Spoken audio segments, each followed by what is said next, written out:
यसलाई सार्वजनिक गर्न गइरहेको छु। अर्थ मन्त्रालयको 3टा प्रस्ताव मन्त्री परिषदबाट निर्णय भएको म सुनाउन गइरहेको छु।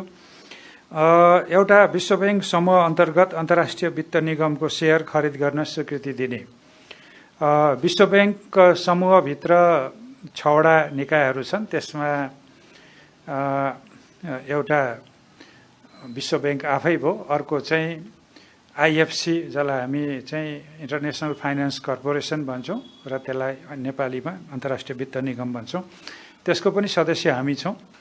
त्यसले आफ्नो पुँजी बढाउने र कारोबारको आकार बढाउने हुनाले उसले थप पुँजी माग गरेको र त्यो थप पुँजी दिनलाई सरकारले आफ्नो सेयर, त्यो संस्थामा आफ्नो सेयर नघट्ने गरी थप सेयर लगानी गर्ने भन्ने निर्णय गरिएको हो।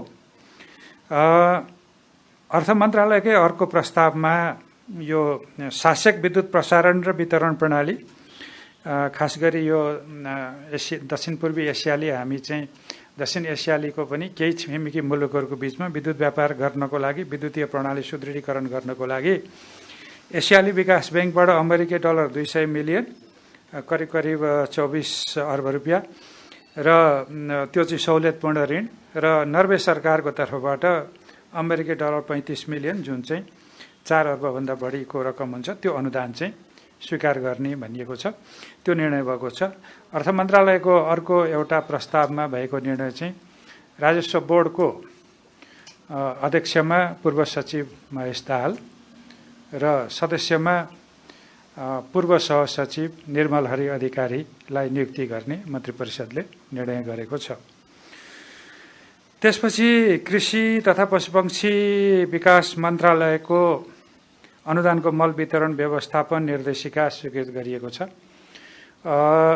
रासायनिक मलको एकातिर माग जति आपूर्ति गर्नलाई स्रोतका सीमा र अरू कतिपय अहिले कोभिडको कारणले पनि त्यो सम्भव भइरहेको छैन।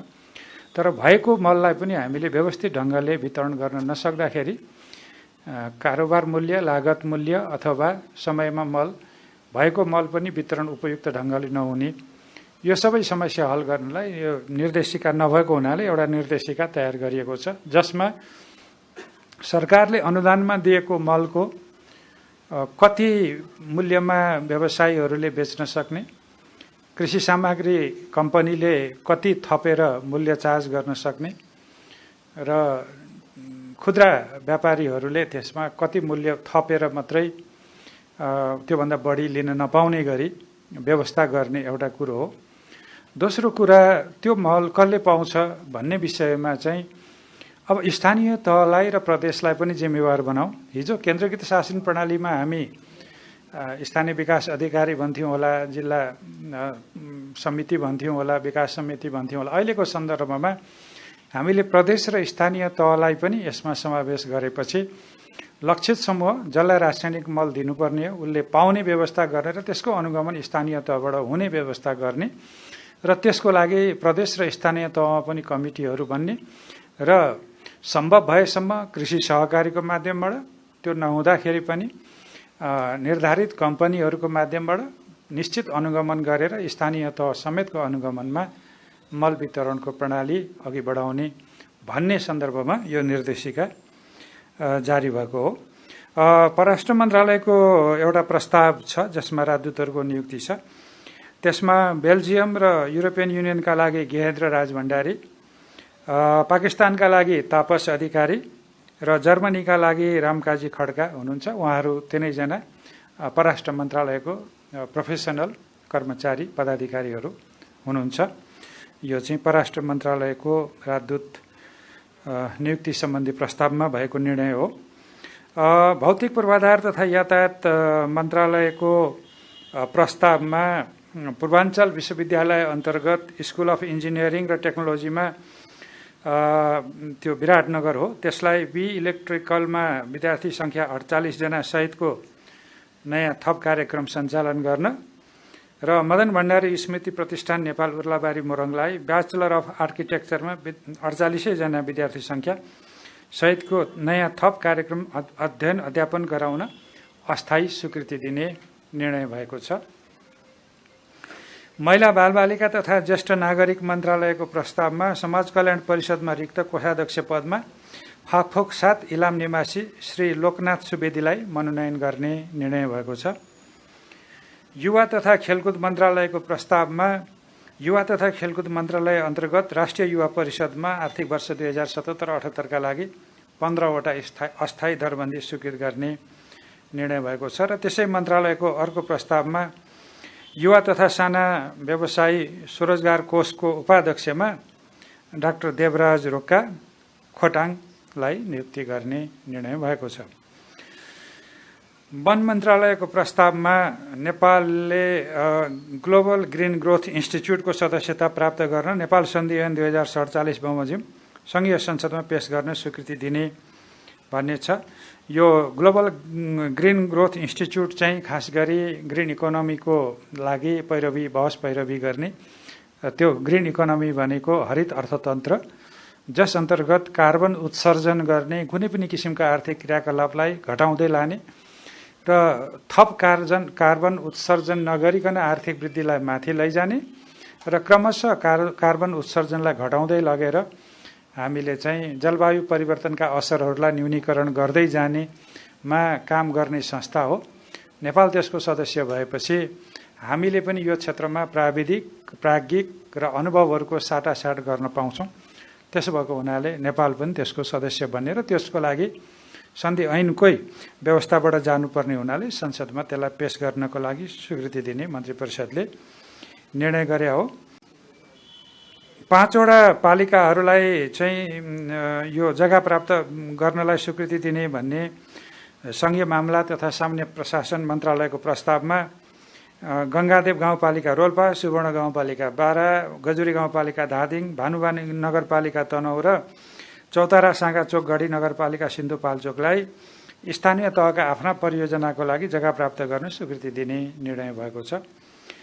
संघीय मामला तथा सामान्य प्रशासन मन्त्रालयकै अर्को प्रस्तावमा कर्मचारी समायोजन सम्बन्धी समस्या समाधान गर्न नीतिगत व्यवस्था गर्ने भन्ने चाहिँ निर्णय भएको छ। यसमा अहिले बाँकी रहेका संहिता अनुरूपको कर्मचारी समायोजनमा बाँकी रहेका कामहरूलाई अघि बढाउने कुरा हो। सञ्चार तथा सूचना प्रविधि मन्त्रालयको प्रस्तावमा प्रेस काउन्सिल नेपालका सदस्य श्री दुर्गा भण्डारीलाई कार्यवाहक अध्यक्ष तोक्ने भन्ने मन्त्री परिषदको निर्णय भएको छ। केही समय अगाडि मन्त्रालयले दुर्गा भण्डारी र अर्को दीपक पाण्डे हैन ज्यूलाई हामीले प्रेस काउन्सिलको सदस्य नियुक्ति गरेका थियौँ। त्यसमध्येबाट श्री दुर्गा भण्डारी पौडेल महिला हुनुहुन्छ, उहाँलाई कार्यवाहक अध्यक्ष तोक्ने निर्णय गरेको छ। त्यसपछि स्वास्थ्य तथा जनसङ्ख्या मन्त्रालयको प्रस्तावमा लोकसेवा आयोगबाट सिफारिस भएका 5 जना डाक्टरहरूलाई स्वास्थ्य सेवाको 11औं तहमा बढुवा गर्ने भनेर नियुक्ति गर्ने निर्णय भएको छ। उहाँहरू हुन्छ doctor Ajit Khanal gastroenterology, doctor Mukesh Sharma Paudel gastroenterology नै, doctor Bikash Nepal general surgery, doctor Rabin Bahadur Shrestha uro surgery, doctor Silu Shrestha orthopaedic surgery. Nepal सरकारको हिजोको मन्त्री परिषदका निर्णयहरू मैले यहाँहरूलाई सार्वजनिक गरेँ। केही विषय थप स्पष्ट हुनु छ भने यहाँहरू सोध्न सक्नुहुन्छ। धन्यवाद। हामी सबैलाई थाहा छँदैछ, हालै आएको अविरल वर्षाको कारण सिन्धुपाल्चोक र कालीकोट लगायतका देशका विभिन्न जिल्लाहरूमा विभिन्न स्थानहरूमा बाढी पहिरो आई ठुलो जनधनको क्षति भएको छ। उक्त दुःखद घटनामा परि ज्यान गुमाउने मृतकहरूप्रति श्रद्धा सुमन अर्पण गर्दै शोक प्रकट गर्ने, प्रभावित शोक सन्तप्त परिवार जनप्रति गहिरो संवेदना प्रकट गर्ने र घाइतेहरूको शीघ्र स्वास्थ्य लाभको कामना गर्ने पनि सरकारको मन्त्री परिषदको बैठकको निर्णय हो। र यसै क्रममा बाढी पहिरोमा परि घाइते हुनेहरूको उपचारको सम्पूर्ण खर्च व्यवस्था सरकारले मिलाउने, घाइतेहरूको उपचारमा कुनै कमी कमजोरी हुन नदिने।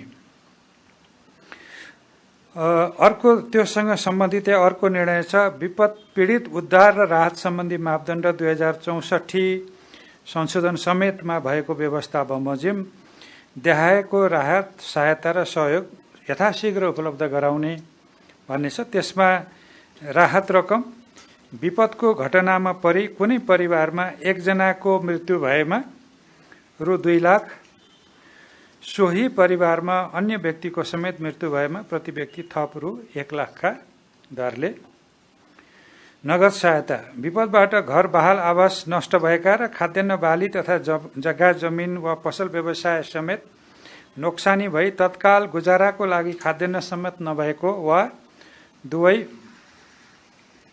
अवस्थाका पीडित परिवारलाई यथाशीघ्र प्रति परिवार 5 जनासम्म सदस्य भएको परिवार भए रु 15,000 र 5 जनाभन्दा बढी सदस्य परिवार भएको भए रु 20,000 को दरले तत्काल सहायता उपलब्ध गराउने र आर्थिक सहयोगको सन्दर्भमा विपदका घटनामा परि खाद्यान्न र हाल बसोबास गरिरहेको घर पूर्ण रूपमा नष्ट भएमा वा पूर्ण नष्ट नभए तापनि सम्भावित खतराबाट जोगिन सुरक्षित स्थानमा नयाँ घर निर्माण गर्नुपर्ने भएमा त्यस्तो परिवारलाई प्रति परिवार रु 1 लाखसम्म आर्थिक सहयोग गर्ने। त्यसपछि उपचार र यातायात खर्चको सन्दर्भमा पनि घाइते हुनेहरूलाई सरकारी अस्पतालमा उपचार गराउँदा लागेको खर्च, अस्पतालबाट घर जान प्रति व्यक्ति रु 1,000 र यातायात खर्च। यो चाहिँ घाइतेहरूलाई कहिलेकाहीँ हामीले हेलिकप्टरबाट अथवा अन्यत्रबाट पनि उद्धार गरेर लिएर आउनुपर्ने हुन्छ। उद्धार हुन्छ, उपचार हुन्छ र फर्केर जाने खर्च पनि हुँदैन। त्यसो भएको हुनाले फर्केर जानको लागि बाटो खर्च र यातायात खर्च पनि दिने गरी मन्त्री परिषदले यो निर्णय गरेको हो। त्यसपछि सहुलियत दरमा निर्माण सामग्रीको विषयमा पनि निर्णय भएको छ। त्यो चाहिँ क्षति भएको घर पुनर्निर्माणको लागि प्रचलित कानुन बमोजिम जिल्ला स्थित वन कार्यालय मार्फत सहुलियत दरमा काठ उपलब्ध गराउने भन्ने व्यवस्था छ। यो व्यवस्था हामीले सुरक्षित आवास कार्यक्रममा पनि पहिलेदेखि नै गरिबीको रेखामुनिको परिवारहरूको लागि पहिलेदेखि नै कार्यान्वयन ल्याएको छौँ र यो विपदबाट विस्थापित भएका परिवारहरूलाई पनि निर्माणको लागि यो सुविधा दिने भन्ने निर्णय भएको हो। त्यसै गरी यो विपदसँगै सम्बन्धित निर्णय हो। असुरक्षित, विकट, विकासका पूर्वाधार पुर्याउन कठिन, अति दुर्गम स्थानमा रहेका बस्तीहरू समेतलाई योजनाबद्ध रूपले सुरक्षित स्थानमा विकासका पूर्वाधार एवं उपयुक्त सेवा सुविधा सहितका व्यवस्थित र सुरक्षित बस्ती विकास गर्ने सरकारको नीति प्राथमिकताका साथ कार्यान्वयन गर्ने। यसै क्रममा देशका विभिन्न भागमा बाढी पहिरोको उच्च जोखिममा रहेका बस्तीहरूलाई यथाशीघ्र सुरक्षित स्थानमा स्थानान्तरणको कार्य शहरी विकास मन्त्रालय र राष्ट्रिय पुनर्निर्माण प्राधिकरणले गर्ने, सोको समन्वय गृह मन्त्रालयले गर्ने निर्णय भएको छ। खास गरी सुरक्षित आवास र चाहिँ यो एकीकृत बस्ती विकासका कुराहरू र व्यवस्थित बस्ती विकासका कुराहरू भूकम्पपछि अलि हामीले जोड बलकै साथ अघि बढाएका छौँ। यद्यपि साधन स्रोतको सीमितता, स्थानीय सहयोग र आफ्नो थात थलो नछोड्ने एक किसिमको परिवारहरूको एउटा आफ्नो ठाउँप्रतिको मोहले पनि जोखिममै बस्न चाहने बरु भन्ने किसिमको मनोवृत्ति समेतले पनि हामीले सोचे जति त्यो बस्ती स्थानान्तरणको काम अघि बढाउन पर्याप्त मात्रामा सकिएको छैन। त्यसमा बस्ती स्थानान्तरणसँगै त्यहाँ उहाँहरूको जीविकोपार्जनको व्यवस्था पनि सँगसँगै गर्नुपर्ने हो, रोजगारीको आधार पनि सृजना गर्नुपर्ने र कृषिमा आधारित परिवारहरूको लागि काहीँ न काहीँ थप त्यो व्यवस्था समेत गर्नुपर्ने हुनाले यो अलिकति समय लाग्ने विषय छ। तर पनि अहिले सबैभन्दा उच्च जोखिममा भएका क्षेत्र र त्यहाँ रहेका परिवारहरूलाई चाहिँ छिटोभन्दा छिटो सुरक्षित बस्तीमा लगेर व्यवस्थित गर्ने र एकीकृत बस्ती विकासका अवधारणालाई छिटो कार्यान्वयन गर्नलाई शहरी विकास मन्त्रालय, पुनर्निर्माण प्राधिकरण र गृह मन्त्रालयले पनि त्यसमा शान्ति सुरक्षाको विषय पनि आउँछ, त्यो समेत गर्ने भएर निर्णय भएको छ।